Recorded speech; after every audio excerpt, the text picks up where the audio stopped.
अस्सलामु अलैकुम वरहमतुल्लाहि वबरकातुहू। नौवीं जमात का हमारा जो पाँचवा सबक था और छठा सबक था उसको इस साल बोर्ड की तरफ से ख़त्म कर दिया गया है। हमें पाँचवा सबक और छठा सबक नहीं पढ़ना है। पाँचवा सबक था किस्मत बेग और दूसरा जो उसके बाद जो सबक था छठा सबक, वो सबक का नाम था बगदाद का सफ़र। तो इस साल हमें नहीं पढ़ना है। उसकी जगह उसके आगे से जो सातवां सबक है, पाँचवें छठे सबक के बाद जो सातवां सबक है बुखार, वो सबक को हमें पढ़ना है। एक मज़ाहिया सबक है। इसमें बुखार आने पर क्या होता है, किस तरह से लोग हमारे साथ मामला करते हैं और अचानक से सब लोगों का प्यार उमड़ आता है, चाहे कितना भी नालायक, कितना भी शरारती बच्चा क्यों ना रहे और हम खुद क्यों ना रहें, है ना। कोई हमसे नफ़रत भी करे या ऐसे कोई बात हो जाए, लेकिन जब उसे पता चलता है कि इससे बुखार है, ये बीमार हो गया है शख्स, तो हमारे साथ इनका रवैया एकदम चेंज हो जाता है। तो इसी बात को लेकर जो मुसन्निफ़ साहब हैं उन्होंने बहुत अच्छी बातें पेश की हैं और उन्होंने बुखार आने पर क्या क्या आदमी को परेशानियां होती हैं या क्या क्या उसको नवाजिशात होती हैं, उसके बारे में डॉक्टर मोहम्मद असदुल्लाह ने कुछ लिखा है। क्या लिखा है ये पढ़ेंगे। उससे पहले हम लोग पहली बात देख लेते हैं। हम इस दुनिया में राहत, चैन और इत्मीनान की ज़िंदगी गुजारना चाहते हैं, लेकिन गम, परेशानियां, हादसात और बीमारियां हमारा सुकून गारत कर देती हैं। इन सब के ज़रिए कभी हमारी आजमाइश होती है, कभी इनसे हमारी शख्सियत नशोनुमा पाती है और कभी बदलते हुए हालात में हमारे अंदर छुपी हुई क़ुव्वतें और सलाहियतें मौजूद होती हैं, सलाहियतें ज़ाहिर होती हैं। बुखार और बीमारी के बारे में कहा जाता है कि उनसे हमारे गुनाह झड़ते हैं और सेहत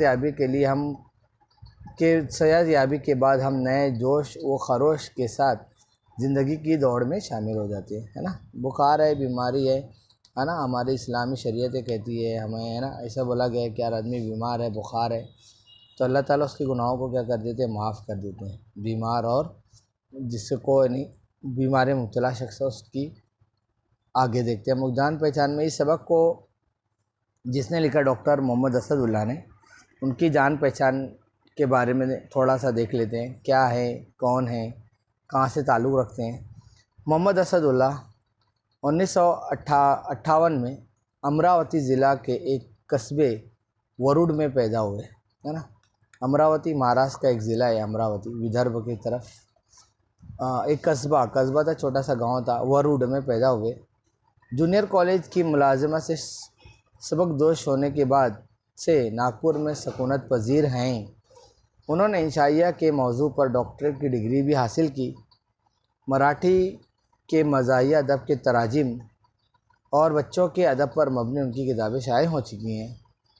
बूढ़े के रोल में इंशाइया की रिवायत, मशरिक़ व मगरिब के तनाजुर में, पर पुरज़े और ख्वाब नगर उनकी तसानीफ़ है ना। ये सारी किताबों के नाम हैं। बूढ़े के रोल में, इंशाइया की रिवायत, मशरिक़ व मगरिब के तनाजुर में, पर पुरज़े और ख्वाब नगर, ये उनकी किताबों के नाम हैं जो उन्होंने लिखे हैं इंशाइया के मौजू पर। तब देख लेते हैं जो हम पढ़ रहे हैं इंशाइया है, इसके बारे बाद में देख लेंगे। इसके बारे में देखते हैं हम लोग कि इंशाइया होता क्या है। जो हम लोग ये बुखार सबक पढ़ रहे हैं, इंशाइया क्या है, देख लेते हैं हम लोग। इंशाइया एक नसरी सिन्फ़ है। ये मज़मून की किस्म है। क्या है ये? एक मज़मून की किस्म है। आमतौर पर मज़मून में इल्मियत और संजीदगी पाई जाती है। उसके बरक्स इंशाइया में मालूमात के बजाय ख़यालात और तासुरात पेश किए जाते हैं, है ना। यानी इंशाइया यानी क्या, जिसमें मालूमात नहीं दी जाती है बल्कि ख़यालात कि आदमी की सोच क्या है और तासुरात और आदमी क्या सोच रहा है किसी चीज़ के बारे में, उसे पेश किया जाता है इंशाइया के अंदर, है ना। इसमें संजीदगी वगैरह ऐसी पाई नहीं जाती बल्कि मज़मून में इल्मियत और संजीदगी पाई जाती है ना। आगे इंशाइया निगार किसी मौजू के हल्के फुल्के पहलू को शगुफ्ता अंदाज में बयान करते हैं, है ना। कोई भी ऐसी कोई हल्की छोटी सी बात होती है, उसको क्या है, उसको बेहतरीन और शगुफ्ता यानी उसको यानी थोड़ा सा मज़ाहिया और अंदाज में पेश करता है। इंशाइया में इब्तिदा और इख्तिताम लगे बंधे नहीं होते, है ना। ऐसा नहीं है कि भाई इंशाइया के अंदर अब यानी हमने 1 से शुरू किया तो 20 तक 100 तक ख़त्म ही करना है, नहीं, बल्कि बातों बातों में बात ख़त्म होकर देता है। ये इसकी ख़ास बात है ना। लिखने वाला जो इंशाइया निगार होता है, जो इंशाइया लिखता है ना, आगे बात से बात निकलती चली जाती है और इंशाइया निगार बेतकल्लुफ़ी के साथ इज़हार ख़याल करते हुए हमें अपना हम ख़याल बना लेता है ना। यानी वो अपने ख़यालात हमें बताते जाता है, हम पढ़ते जाते हैं, हमको एहसास होता है कि ये मुसन्निफ़ का ख़याल है और हम लोग भी उसके बारे में पता करते जाते हैं। आगे इंशाइये में मौज़ू की कोई क़ैद नहीं, बल्कि किसी भी मौज़ू से मुताल्लिक़ ख़यालात का अनोखापन और ताज़गी ही में इंशाइये की खूबी छुपी होती है।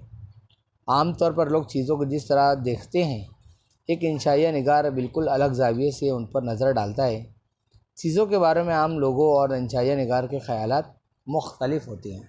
ठीक है, देख लेते हैं हम लोग क्या है, क्या लिखा है उन्होंने। अब असल हम लोग मौजू की तरफ बढ़ते हैं, जो हमारा मेन सबक है, जो बुखार के बारे में दिया गया है। देखते हैं कि मुसन्निफ़ के क्या ख़यालात हैं, क्या उन्होंने पेश किया है ना। ज़िंदगी के मामूलात से अचानक तबीयत उचट जाए, अचानक से तबीयत बोर हो जाए बिल्कुल, है ना, रोज़ रोज़ के काम से पूरे वजूद पर एक थकन सी सवार हो जाए, है ना। हमारे पूरे जिस्म पे ऐसा लगे कि यार थकन लग रही है ना। और अच्छा खासा सेहतमंद जिस्म चलते चलते रुक जाए, है ना। हम अच्छे बजे चल रहे हैं, सब कुछ काम रोज़ाना कर, लेकिन थकन आ गई अचानक से, है। हर एकदम जो एक्टिव थे हम लोग, बिल्कुल चाक़ चौबंद थे, अब हमें थकन महसूस होने लगी है। तो क्या होगा, बल्कि नखरे दिखाने लगे और यानी हम लोग का हाथ दुखने लगे, पैर दुखने लगे, जिसमें कोई भी अज़्व दुखने लगे। तो हम लोग को क्या लगता है, तो समझ लीजिए आप बुखार में मुब्तला हो चुके हैं। क्या हो चुका है, आदमी जब बुखार आता है ना, है ना, आदमी के है ना हांचर पंचर सब ढीले हो जाते हैं, है ना। सर में दर्द है, हाथ पैर में कपकपी है ना। और इस तरह से आदमी अपने आप में क्या महसूस करता है, एकदम बिल्कुल निढाल सा महसूस करता है, थका थका सा महसूस करता है। ठीक है, आगे बढ़ते हैं दूसरे पैराग्राफ में। बुखार के दौरान तीमारदारी करने वाले यानी कौन, जो लोग मरीज़ों को देखने के लिए जाते हैं वो तीमारदार कहलाते हैं। ठीक है, करने वाले या मिजाज पुरसी के लिए आने वाले लोग, है ना, जो लोग देख रेख करते हैं बीमार की, वो तीमारदार हो जाते हैं। या कुछ लोग होते हैं जो खैर खैरियत पूछने के लिए जाते हैं। मिजाज पुरसी के लिए आने वाले लोग जो राहत पहुंचाते हैं, उनके चंद तसल्ली भरे जुमलों से जो खुशी मैसर होती है, उसकी ठंडक दिल के अंदर तक महसूस की जा सकती है ना। जब बीमार होता है आदमी, अब आदमी आके जब आप मिलने किसी से जाओ, तीमारदारी करने जाओ, तो आप उसको बोलते कि भाई अरे कोई बात नहीं, अच्छा हो जाएगा इंशाल्लाह जल्दी, हाँ कोई बात नहीं, है ना। तो जब बीमार को ये सारी बातें तीमारदार और मिजाज पुरसी करने वालों से मालूम पड़ते हैं, तो उसको बहुत अच्छा लगता है कि यार हाँ इंशाल्लाह मैं जल्दी अच्छा हो जाऊँगा। हाँ, ये भी ना हो तो कम अज़ कम रोज़मर्रा के झमेलों से छुटकारा तो मिल ही जाता है ना। इससे क्या होता है कि अगर ये नहीं भी है, कोई आपसे मिलने आया नहीं आया वो अलग बात है, लेकिन अगर कंटिन्यूअसली अगर आप काम कर रहे थे और अचानक आप बीमार पड़ गए, तो आप बोलते हैं यार छोड़ हटा, अभी दो, जब तक बीमार है तब तक आराम करेंगे, कोई रोज़ रोज़ का टेंशन नहीं है, काम नहीं करना है, स्कूल नहीं जाना है। हाँ, ये सारी चीज़ों से छुटकारा मिल जाता है। इस खुशी से वो बच्चे बखूबी वाकिफ़ हैं। अब देखो यहाँ बच्चों की बारे में बात हो रही है ना, जिन्हें हर दिन हर हाल में बैग उठाकर स्कूल जाना लाजमी होता है ना। अब आपको और मुझे सबको पता है कि कभी कभी यानी रोज़ आने स्कूल जा रहे हैं, कोई दिन नहीं जाओ तो कितना अच्छा लगता है ना। और सबके जैसा ऐसा नहीं होता, सबके ख्यालात अलग हो सकते हैं। कुछ लोग बोलेंगे यार, कुछ लोग तो को इतनी स्कूल की आदत होती है, इतना अच्छा लगता है स्कूल आना, कि स्कूल बंद होता है तो उनको टेंशन होता है कि यार स्कूल क्यों बंद हो गए। लेकिन कुछ लोग ऐसे हैं कि वो छुट्टियों की तलाश में होते हैं, कब छुट्टी मिले, है ना, कौन से ऐसा दिन, कौन से ऐसा बहाना मिले कि हम लोग स्कूल ना जाएं, है ना। अब देखिए आगे लिखा है, मिन्नत समाजत उज़्र बहाना गर्द दुनिया की कोई ताकत उन्हें स्कूल जाने से नहीं रोक पाती, है ना। चाहे आप कितना भी बहाना बना लो, कितना भी वो कर लो, लेकिन कुछ लोगों के माँ बाप इतने सख्त होते हैं, नहीं तुझे जाना है, चल ठीक है, बुखार है गोली खा ले, ठीक हो जाएगा, जाके बैठ जाना, कोई दिक्कत नहीं, है ना। कुछ लोग बोलेंगे नहीं ना अम्मी आज भेज दो, आज अब्बू आप जाने दो, नहीं, कोई नहीं मानता, कोई ताकत उनको रोक नहीं पाती, फिर उनको जाना ही पड़ता है। अलबत्ता हाँ, कभी कभी ऐसा होता है, किसी दिन सुबह उठ कर जब वो ऐलान करते हैं कि मुझे बुखार आ गया है ना। बच्चा अगर बोले और सो कर उठे बोले अम्मी मुझे बुखार है ना, तब अम्मी उनका माथा छू कर कहती हैं, अरे हाँ तुम्हें तो बहुत तेज़ बुखार है, तो तेज़ बुखार है मेरे लाल, ठीक है आज स्कूल ना जाओ, है ना। अगर माँ बोल दे अच्छा तुम्हें इतना बुखार है, हाँ ठीक है तो स्कूल ना जाओ बेटा, हाँ, तब बच्चों को अचानक महसूस होता है कि उन्हें गोया अलादीन का चिराग मिल गया है। क्या मिल गया है? उन्हें ऐसा लगता है कि बस आज स्कूल नहीं जाना है, हाँ। जिससे बुखार एक जिन की तरह नमूदार हुआ और उसने उन्हें स्कूल जाने जैसी मुसीबत से छुटकारा दिला दिया, है ना। अब यहाँ पे क्या लिखा हुआ है कि नहीं, बच्चों को ना, कुछ बच्चे को ना माँ बाप बोल रहे हाँ हाँ बेटा बहुत बुखार है तुम्हें, है ना, बहुत बुखार है तुम्हें, तो वो बोलते हैं हाँ मत जाओ, है ना। तो ऐसा लगता है कि स्कूल जैसी यानी मुसीबत से हमको क्या मिल गया, छुटकारा मिल गया। बहरहाल पहली बार उन्हें महसूस होता है कि उनके अंदर बुखार जैसी ज़बरदस्त ताकत मौजूद है ना। अब बुखार बीमारी है, लेकिन जब बच्चे को बुखार आ जाए तो लगता है कि क्या बात है, अब तो कहीं जाना नहीं है, अब मज़े करना है घर पर ही, है ना। उनको ऐसा लगता है कि बुखार बीमारी नहीं बल्कि क्या है, एक ताकत के जैसी हमारे अंदर आ गई है।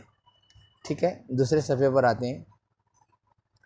मुमकिन है बुखार से मुतालिक हमारे ख़यालात किसी ऐसे शख्स के लिए ज़ख्मों पर नमक का काम दें जिसके पीछे बुखार किसी कर्ज खा की तरह लठ लिए फिर रहा हो, है ना। कुछ लोग ऐसे होते हैं कि बिल्कुल बार बार उनको बुखार आम पड़ता है ना, बार बार आम पड़ता है ना, जैसे कोई कर्जदार किसी, है ना, किसी कर्ज खा की तरह, है ना, सॉरी, कर्ज खा और कर्जदार दोनों एक दूसरे के अपोजिट है। एक ऐसा शख्स जिसे कर्ज चाहिए, है ना, जो कर्ज की खा यानी ख्वाहिश का आधा लफ्ज़ है ना, जो कर्ज चाहते हैं ना, अब जिसको कर्ज चाहिए तो बार बार एक किसी भी शख्स के पीछे चल जाए, भाई देना मेरे को पैसा, है ना, अरे भाई मेरे को मुझे पैसा दे दो, अरे मैं आपको, है ना, बार बार यानी पीछे पीछे घूम रहा है। तो बिल्कुल बुखार भी ऐसी कर्ज खा की तरह है, जिसको कर्ज की ज़रूरत है वो किसी भी शख्स को कभी कभी छोड़ता ही नहीं है ना। बुखार कभी जब देखो जब बुखार ही रहते। बुखार से मुतालिक मैं खासा खुशगुमान वाक़ हुआ हूँ।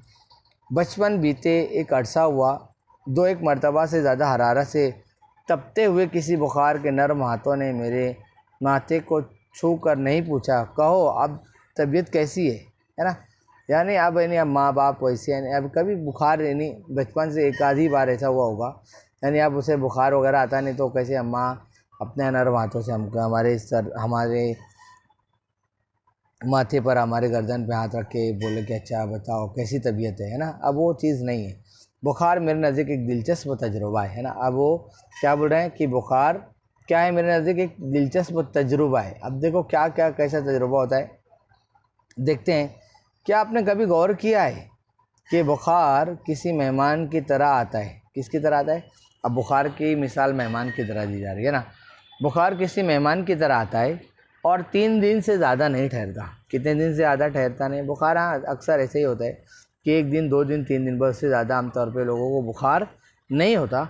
उसके आते ही हम दवा दारू, डॉक्टर, इंजेक्शन वगैरह के फ़िक्र में लग जाते हैं ना। जैसे ही अगर बुखार आ गया फ़ौरन से, है ना, उसी दिन उसी वक्त माँ, अम्मी, भाई या अबू जो भी है वो डॉक्टर के पास लेके जाते हैं। उनको हमारे से ज़्यादा फ़िक्र हो जाती है ना। नाज़रीन बातमकीन समझते हैं कि हम बुखार को भगाने की तैयारी कर रहे हैं, है ना। और जो लोग देखने वाले नाज़रीन बातमकीन है ना, जो हमसे मोहब्बत रखते हैं, जो हमें अक्सर देखते थे, उन लोग को ऐसे, वो लोग ऐसे समझते हैं कि हम बुखार को भगाने की तैयारी कर रहे हैं, जबकि ये सब उस मज़ीज़ मेहमान बुखार की खातिर मदारत के लिए होता है ना। जब हम डॉक्टर के पास जाते हैं, इंजेक्शन लगाते हैं, हाँ, और इलाज करते हैं, तो बोलता है कि नहीं भगाने के लिए नहीं, बल्कि वो है ना मेहमान आया हुआ है, उसको है ना अलग अलग गोलियों से, अलग अलग चीज़ों से उसका क्या करते हैं हम लोग क्या करते हैं, उसकी खातिर मदारत करते हैं, यानी उसकी मेहमान नवाजी करते हैं, है ना। उसको खिलाते हैं पिलाते हैं गोलियों से, इंजेक्शनों से। बुखार जब रुखसत होने लगता है तो मरीज़ उसे चुपके से कहता है कि भाई कभी कभार आ जाया करो, इसे अपना ही घर समझो, तुम्हारे आने से मुझ कोलू के बैल को 2-3 दिन आराम मिल जाएगा, वरना मुझे ना मेरा ऑफिस चैन लेने देता है, ना घर की मसरूफियात एक पल का आराम मौका देती है ना। और जब जैसे ही बुखार उतरने लगता है बोलते क्या है चला बुखार जा रहे है ना, अब क्या होगा, अब चीज़ चला जाएगा तो फिर वही रोज़ का रोज़ काम करना पड़ेगा। तो जो जिसको बुखार आता है वो बोलता है कि भाई ज़रा आते रहने का, टेंशन लेने का नहीं, अपना ही घर समझने का ना, हम लोग अक्सर बोलते हैं ना, है ना। तुम आते हो तो फिर मैं कोल्हू का बैल किसे कहते हैं मालूम आप लोगों को?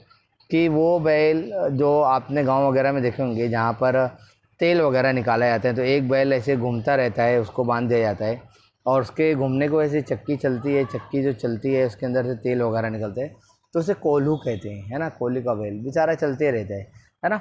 तो वही बोलता है ना, मुझे मेरे ऑफिस में चैन है ना घर की मसरूफियात, है ना, लेकिन बुखार के आने से क्या हो जाता है, आदमी को आराम मिल जाता है। मेरे आराम की फ़िक्र किसे है? तुम ही इन सबको समझा सकते हो। तुम्हारा हुक्म कोई नहीं टालता, है ना। जब तुम आ जाते हो फिर कोई बोलते बस आ गए तो आ गए, है ना। कि बुखार को कोई अब भगा नहीं सकता, कम से कम 1 दिन 2 दिन 3 दिन के लिए तो आएगा ही। हाँ, तुम्हारा हुक्म कोई नहीं टालता। तुम्हारा हवाला मौजूद ना हो तो छुट्टी की दरख्वास्त भी नहीं मंजूर होती, है ना। अगर तुम आ जाते हो, अगर तुम बोल देते कि भाई अगर बुखार आया हुआ है ना, तो सामने वाला क्या करता है, वो हमें छुट्टी दे देता है कि हाँ भाई सच में बुखार है, हाँ चिट्ठी लेकर जाओ डॉक्टर के पास की लेके जाओ। फिर बताना पड़ता है सामने वाले को, अच्छा हाँ बुखार आया हुआ है, तब कहीं छुट्टी मिलती है ना, अदरवाइज़ छुट्टी नहीं मिलती। वक्त का पहिया बहुत तेज़ी से घूम रहा है ना। वक्त क्या है, तेज़ी से गुजरता जा रहा है, हमारी रोज़मर्रा की मसरूफियात से इबारत है ना। यानी जो वक्त का पहिया जो तेज़ी से घूम रहा है, बिल्कुल हमारी रोज़मर्रा की मसरूफियात से इबारत है ना। यानी जो वक्त है बिल्कुल हमारे साथ रोज़ाना के साथ जुड़ा हुआ है, चिपका हुआ है, यानी आप उसको वक्त को आप हटा ही नहीं सकते। इसमें कोई शक नहीं कि दुनिया एक अजीम शान मशीन है और इंसान उसके करोड़हा पहियों में से एक अदना पहिया है ना। दुनिया में बड़ी एक मशीन है जैसे, है ना, और उस मशीन के अंदर छोटी छोटी मशीनें हैं, तो उसमें करोड़हा पहियों यानी जो चाक होती है, व्हील होता है ना, उसमें से एक छोटी सी व्हील क्या है, व्हील यानी पहिया क्या है, इंसान है। आगे बुखार एक बड़ी ताकत की मानिंद है, इसके जैसा एक बड़ी ताकत की मानिंद है जो हमारी मसरूफियात के पहिए को यक लख्त यानी बिल्कुल एक झटके में, है ना, फ़ौरन रोक देती है और हमें ठंडे दिल से गौर करने का मौका फराहम करती है कि कहीं हमें ये बावर करा के बेवकूफ़ तो नहीं बनाया जा रहा है कि सारे पहिए हमारे ही चलाने से चल रहे हैं, है ना। यानी इसलिए ताकत आता है कि नहीं, आदमी का घमंड है, गुरूर टूट जाता है ना, और उसको एहसास होता है कि नहीं यार मैं नहीं काम कर रहा हूँ, लेकिन उसके बावजूद काम जो होता है करने वाले कर ही रहे हैं, काम रुक नहीं रहे, किसी के होने और नहीं होने से काम रुकता नहीं है। हाँ, आगे तो ये घमंड गुरूर भी थोड़ा सा आदमी का चकनाचूर हो जाता है, ख़त्म हो जाता है। बुखार में जहाँ मरीज़ को बुरे बुरे ख्वाब दिखाई देते हैं, वहीं कुछ हकीकतें भी उस पर मुनकशिफ होती हैं, है ना। मुनकशिफ बना कश्फ से, है ना, यानी अल्लाह ताला की तरफ से कुछ बातें समझाई जाती हैं, फिर अच्छा हाँ समझ में आया, मैं बीमार रहता हूँ तो ये काम कोई और करता है ना। बहुत सारी नहीं हकीकतें यानी सच्चाइयाँ उसके सामने ज़ाहिर होती हैं। उन हक़ाइक़ में इंसान को अपनी बेबसी, कस्म पुरसी और बेमसरफ़ी के चेहरे दिखाई देने लगते हैं, है ना। और जब उसे पता चलता है तो उसको वाकई में बेबसी, कस्म पुरसी यानी बिल्कुल तंग दस्ती और गरीबी और जैसे तबाहाली या आदमी बेहाल हो जाए, है ना, बेमसरफ़ी, है ना, कोई काम का दिखाई नहीं लगता है ना आदमी कि यार वो सामने में मैं बीमार हो गया हूँ, तो हमको एक जोम होता है कि भाई मैं वो काम कोई और नहीं कर सकता, लेकिन कोई भी आके वो काम करके जा सकते, तो हमारा जो घमंड है, गुरूर है, तकब्बुर है, वो क्या हो जाता है, वो ख़त्म हो जाते हैं। फिर लगता है कि नहीं यार मैं भी तो कोई काम कर रही हूँ, ये काम तो कोई और भी कर सकता है। ठीक है, आगे देखते हैं। इंसान के सामने उसकी शख्सियत के दोनों पहलू आईना हो जाते हैं कि हद दर्जा कारामा समझा जाने वाला ये शख्स वक्त पड़े तो इतना ही नाकारा साबित हो सकता है ना। तो बहुत सारे लोग समझ लें कि यार भाई ये काम तो यही करेगा, ये काम तो यही करेगा, लेकिन जब बुखार आ जाता है तो क्या होता है, आदमी निकम्मा भी हो जाता है कि इसको लोग बोलते हैं कि यार, उसको ऐसा लगता है कि भाई मेरे बगैर कोई काम कर नहीं सकता, लेकिन कुछ लोग काम करके उसको उस शख्स को नाकारा साबित करके चले जाते हैं। हमारी खूबियों और खामियों के सारे पत्ते जब खुल जाते हैं और जिन पत्तों पर तकिया था वो हवा देने लगते हैं, तब आदमी बिस्तर पर लेटे लेटे गालिब के इस मिसरा पर गौर करता रह जाता है ना। जब बीमार होता है देखता है कि यार मेरी वजह से किसी को तकलीफ़ है नहीं है, कोई मेरा पुरसान हाल नहीं है, तो क्या गालिब के इस मिसरे पर गौर करता रह जाता है। क्या है मिसरा? गालिब खस्ता के बग़ैर कौन से काम बंद है ना। आप खस्ता हाल हो गए, बीमार हो गए, तकलीफ़ में परेशान हो, तो ये नहीं समझना कि कोई काम बंद हो गया है, नहीं, है ना।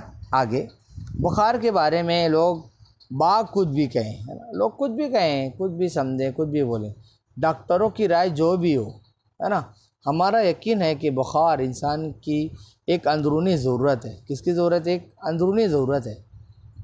बुखार हमारी हड्डियों और खून के की तय नशीन मौजों में अंदर ही अंदर लावे की तरह पकता है, अंदर ही अंदर लावे की तरह पकता। अब लावा क्या है आपको पता रहना चाहिए कि जो आतिशफ़िशा पहाड़ होते हैं, जो वोल्केनोज़ होते हैं, है ना, यानी जो पहाड़ के अंदर से जो मादनियात आग की शक्ल में बाहर निकलते हैं, उसे लावा कहते हैं। हाँ, बुखार हमारी हड्डियों और खून की तय नशी यानी खून की जो तय नशी बिल्कुल यानी अंदर जो नसें हैं उसमें मौजों में अंदर ही अंदर लावे की तरह पकता है और बेकसी की ज़िंदगी गुजारता है ना।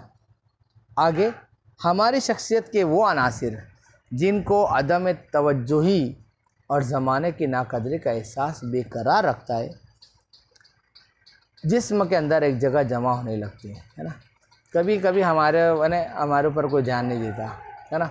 अदम तवज्जुही यानी कोई तवज्जो ना देना, अदम यानी ना, तवज्जो ना देना, ज़माने की नाकदरी का एहसास बेकरार रखता है, जिस्म के अंदर एक जगह जमा होने लगते हैं। ऐसे तमाम बेकल अज्जा का मजमुआ जिस्म के शहर में बंद का नारा लगाकर हड़ताल पर निकल पड़ता है, तब जिस्म वो जान सुलगने लगते हैं ना।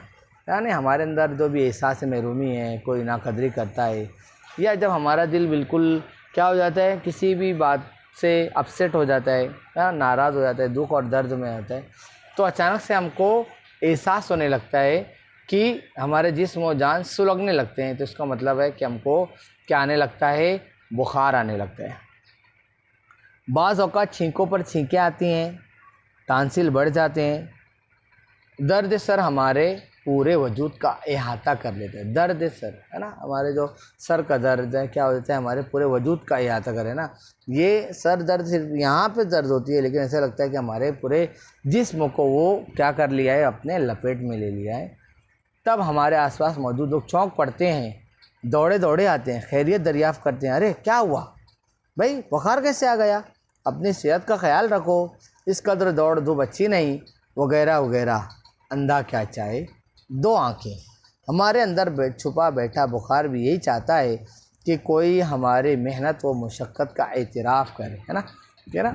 वो बुखार भी वो भी चाहता है कि सामने जो बंदा जिसको मैं हो गया हूँ, जिसको मैं बुखार बन के जिसके अंदर समा गया हूँ, उसको लोग पहचाने, कि उसको लोग समझें कि अरे भाई कितना काम करते हो, आराम करो, कोई दिक्कत नहीं। हाँ, तो वो लोग वो चाहता भी है कि लोग उस शख्स जिसको बुखार हो गया उसकी मेहनत और मशक्क़त जो करता है उसका लोग एतराफ़ कर दें, तस्लीम करें, हाँ यार वाकई में इतना काम करते हो तुम, बुखार हो, आराम करो ज़रा सा ना। हमारे हाल पर तरस खाकर हमदर्दी के दो मीठे बोल से हमारा कलेजा ठंडा करे। आम हालत में ये सारी फ़ज़ा मफकूद थी, है ना। आप अच्छे भले रहोगे, कोई आपसे पूछे भी नहीं गया आराम करो यार, बहुत काम करते हो, ऐसा कोई नहीं बोलेगा। लेकिन आपके चेहरे से, आँखों से समझ में आ जाएगा, अगर बुखार है तो सामने वाला बोलेगा यार थोड़ा क्या कर रहे हो तुम, हाँ काम हम थोड़ा साइड में रखो, थोड़ा इत्मीनान भी कर लिया करो, आराम कर लिया करो। बुखार के आते ही मौसम बदल जाता है। बुखार की आमद से पहले और उसके जाने के बाद लोग हमें इस तरह देखते हैं जैसे कोई शख्स किसी अखबार पर सरसरी नज़र डालकर आगे बढ़ जाए, है ना, कि जब बुखार आता नहीं है तो लोग कहते हैं आ जाए, है ना, इस तरह से एक सरसरी नज़र डाल के आगे बढ़ जाते हैं। बुखार के आते ही हमें ख़ास खबर बन जाते हैं ना। बुखार जैसे ही आते तो ख़ास, अरे उसको बुखार है, अरे वो बीमार हो गया, अरे, है ना।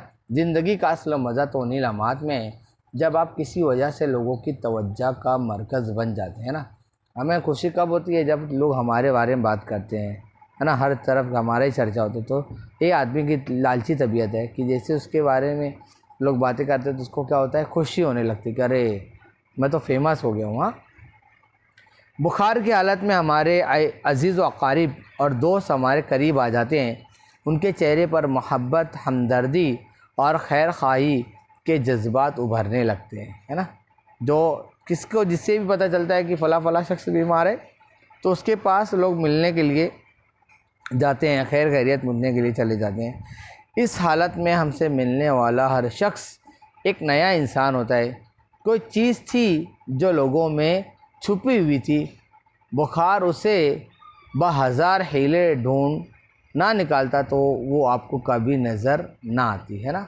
आदमी के अंदर कोई चीज़, अच्छी चीज़ मौजूद होती है, लेकिन कभी कोई उसको परखा नहीं होता है। लेकिन आदमी बीमार पड़ता है, बुखार में मुब्तला होता है, तो लोग उसकी सलाहियतों के क्या हो जाते हैं, मोतारिफ़ हो जाते हैं, और उनको लगता है कि हाँ यार ये बंदा बड़ा काम का था, है ना। अभी बीमार है तो क्या हुआ, लेकिन लोग उसके काम को सराहना करने लगते हैं। आखिरी पैराग्राफ देखते हैं। आपकी बीमारी की खबर मिलते ही कोई शख्स अयादत के लिए आया तो ऐसा महसूस हुआ गोया उसके अंदर एक अलग किस्म का इंसान भी था। क्या था? एक अलग किस्म का इंसान भी था। मिजाज पुरसी के लम्हों में वो मासूम, नर्म दिल, अपनाइयत से भरपूर और प्यारा सा इंसान खट से बाहर निकल आया और हर तरफ एक खुशगवार सी मोहब्बत भरी फ़िज़ा कायम हो गई, है ना।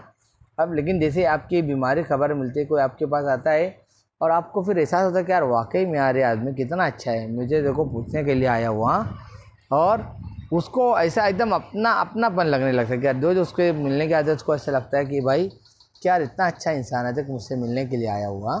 तो ये बुखार के आने से मुसन्निफ़ ने जो भी अच्छी बातें पेश की है, मैंने अपने ख़यालात पेश किए हैं, और बड़े प्यारे अंदाज में उसने बुखार के आने और नहीं आने से क्या क्या फ़ज़ा कायम होती है, क्या क्या बातें होती हैं, उसको मुसन्निफ़ ने बेहतरीन अंदाज में बयान किया यहाँ पर।